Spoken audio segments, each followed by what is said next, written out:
बहन की शादी को 6 साल हो गए हैं। मैं कभी उसके घर नहीं गया।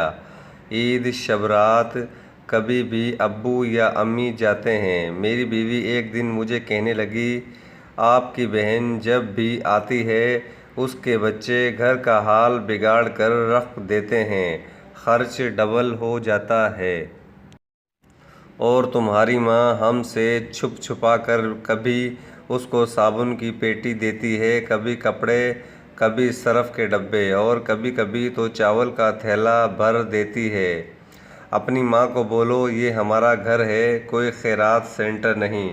मुझे बहुत गुस्सा आया। मैं मुश्किल से खर्च पूरा कर रहा हूँ और माँ सब कुछ बहन को दे देती है। बहन एक दिन घर आई हुई थी।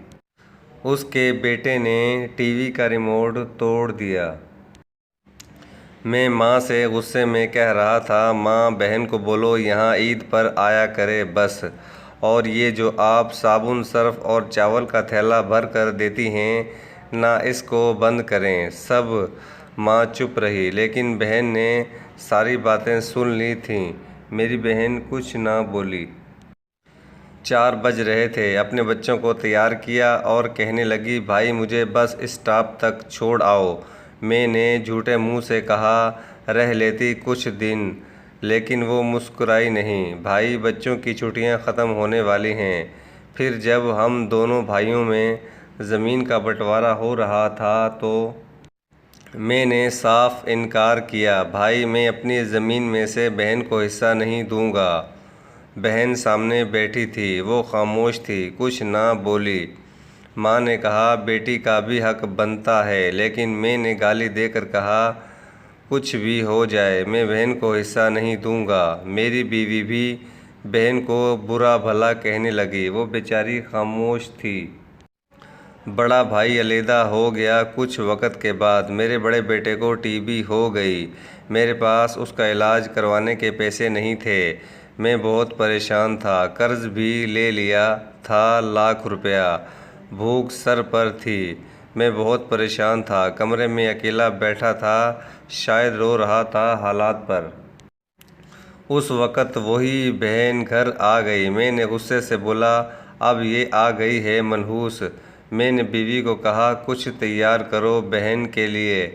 बीवी मेरे पास आई, कोई ज़रूरत नहीं गोश्त या बिरयानी पकाने की इसके लिए। फिर 1 घंटे बाद वो मेरे पास आई, भाई परेशान हो? बहन ने मेरे सर पर हाथ फेरा, बड़ी बहन हूँ तुम्हारी, गोद में खेलते रहे हो, अब देखो मुझसे भी बड़े लगते हो। फिर मेरे करीब हुई, अपने पर्स से सोने के कंगन निकाले, मेरे हाथ में रखे, आहिस्ता से बोली, पागल तू एवें परेशान होता है।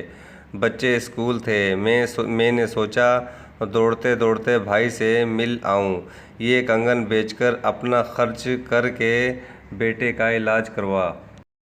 शक्ल तो देख ज़रा, क्या हालत बना रखी है तुमने। मैं खामोश था, बहन की तरफ देखे जा रहा था। वो आहिस्ता से बोली, किसी को ना बताना कंगन के बारे में, तुमको मेरी कसम है। मेरे माथे पर बोसा किया और 1000 रुपया मुझे दिया, जो 150 के नोट थे। शायद उसकी जमा पूंजी थी। मेरी जेब में डालकर बोली, बच्चों को गोश्त ला देना, परेशान ना हुआ कर। जल्दी से अपना हाथ मेरे सर पर रखा और बोली, देख बाल सफ़ेद हो गए हैं। वो जल्दी से जाने लगी। उसके पैरों की तरफ मैंने देखा तो टूटी हुई जूती पहनी थी, पुराना सा दुपट्टा ओढ़ा हुआ था। जब भी आती थी वही दुपट्टा ओढ़ कर आती थी। बहन की इस मोहब्बत में मर गया था।